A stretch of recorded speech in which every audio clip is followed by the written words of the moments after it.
Hello, welcome to my channel, and this is a video by what the title may suggest is a video about my kind of journey up to this point of being an artist and being a trans person in general.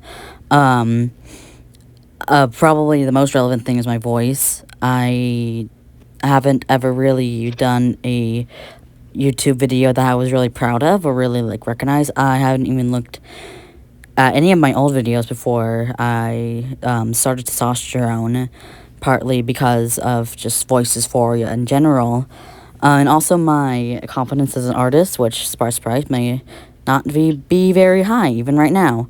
As I'm recording this, it's gonna be pretty choppy. I might edit out some ums and whats and pauses, but mostly it's just gonna be raw audio, because that's kind of just what I'm going for at this point.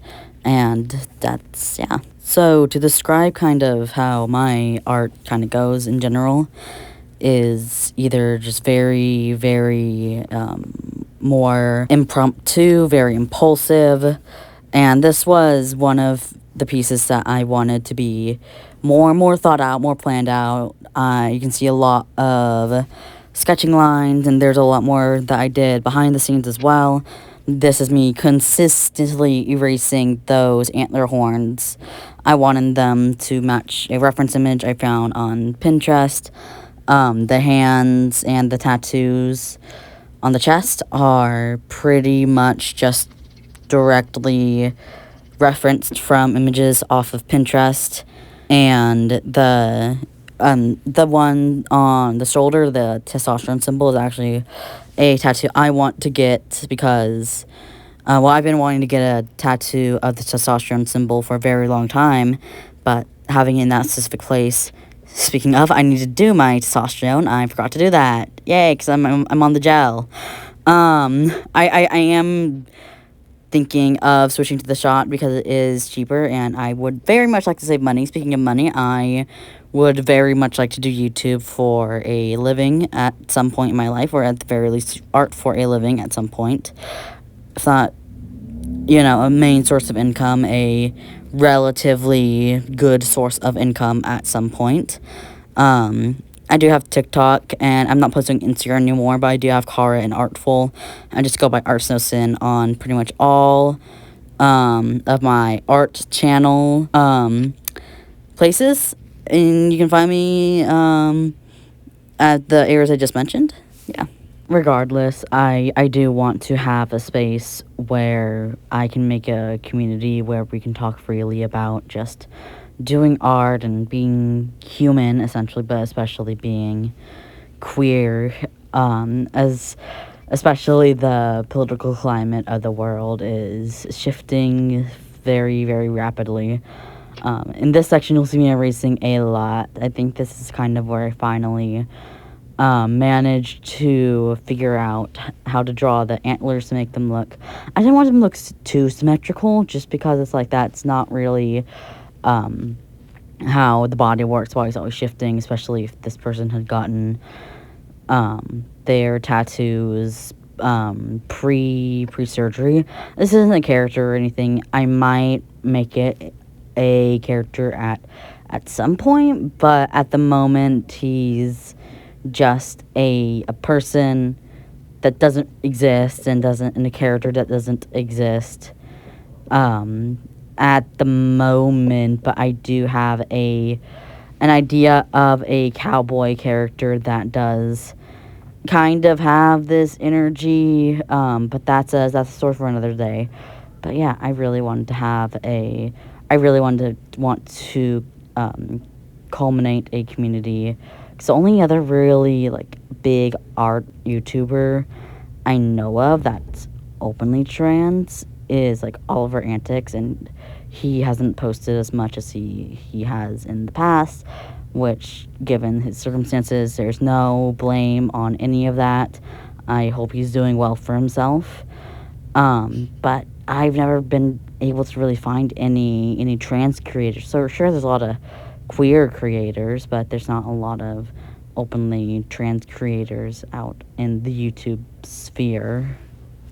This painting kind of just came from from my imagination as far as the pose goes and stuff like that. A lot of my just kind of whatever artworks that it doesn't have anything to do with a character do tend to be trans men with being shirtless and having top surgery scars.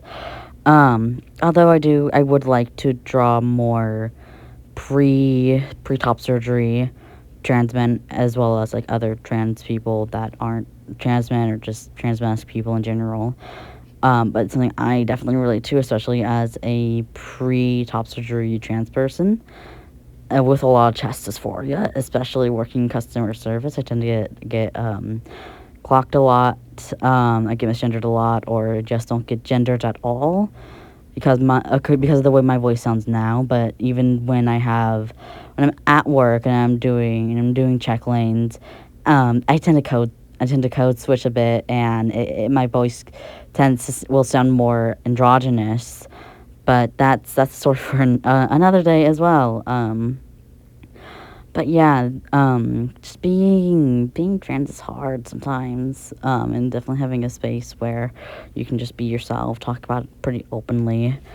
And yeah, I got a lot of mixing this part. I did jelly gouache, the Himi jelly gouache. I am trying to use that sucker. I have been trying to use it. I've been trying to like get rid of it, kind of, but just like use it to its fullest extent. But I still like just want to use it up.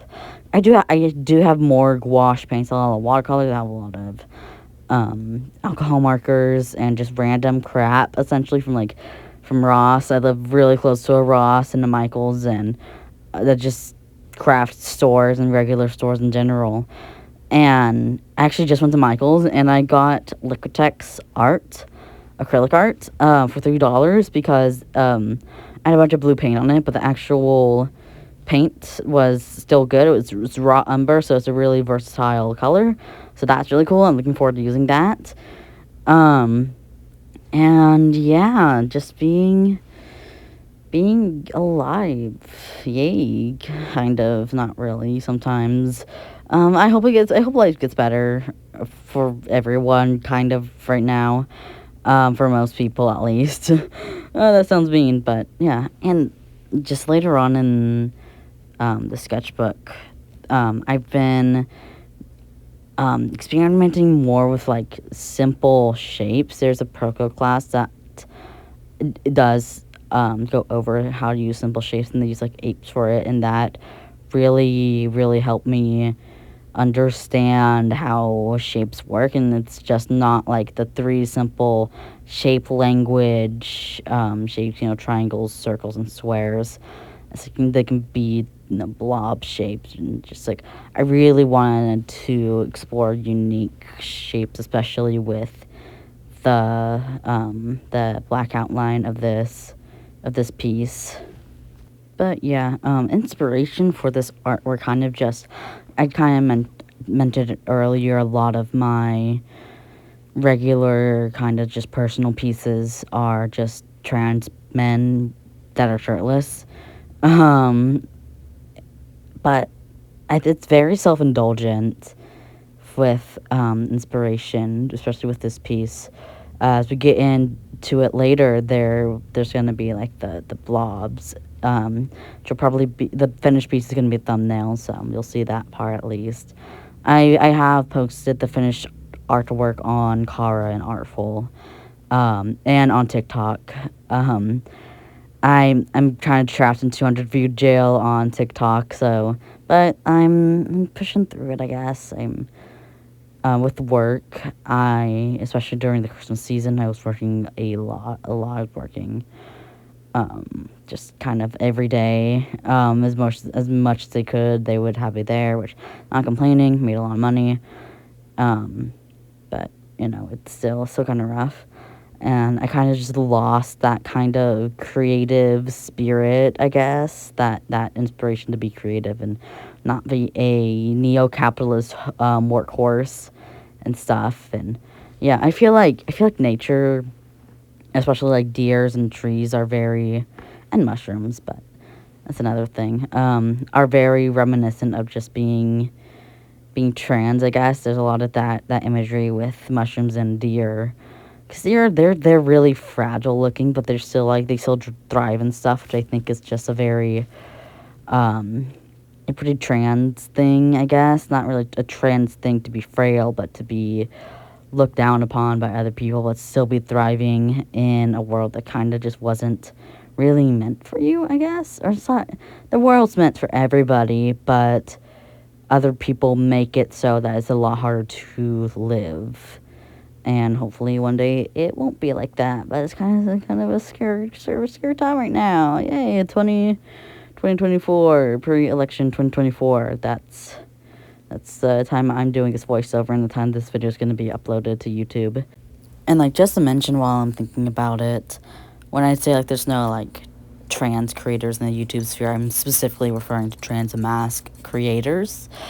Because, like, I don't know, whenever you are a guy, if you're a cis guy doing art, it's kind of like, oh, that's kind of feminine, but especially when you, like, come out as a trans guy, it's like, oh, that's, unless you kind of, like, make a career out of it, and of course the animation industry is kind of a male-dominated industry, it kind of, like, you feel, like, outcasted, not that trans women or non-binary people don't feel outcasted with the lack of representation of people within the art community, or lack of representation in general, kind of, at the, in my opinion.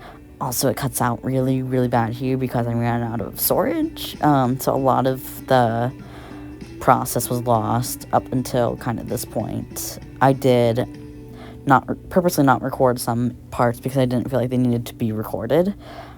And this is what I was talking about earlier with the blobs and kind of the special effects.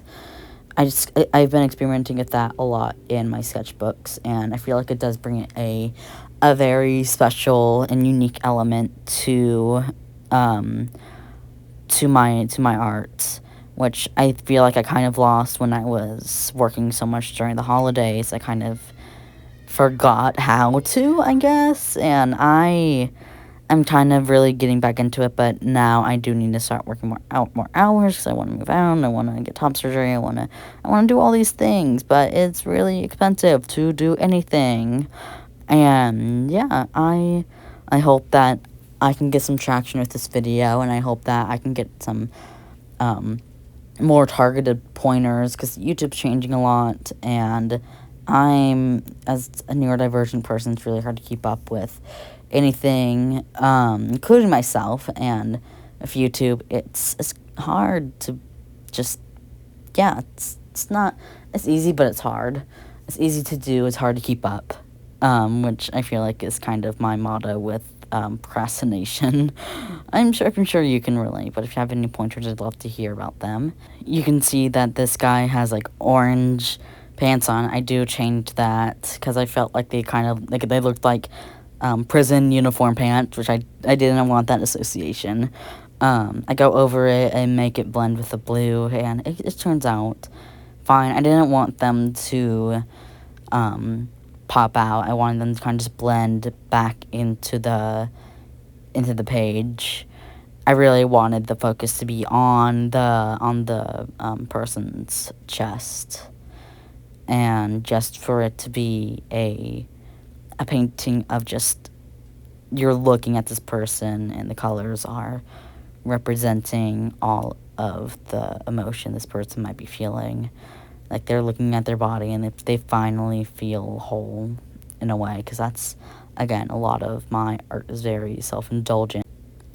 So yeah, that'll be the end of this video. I hope you enjoyed, and leave a like and comment.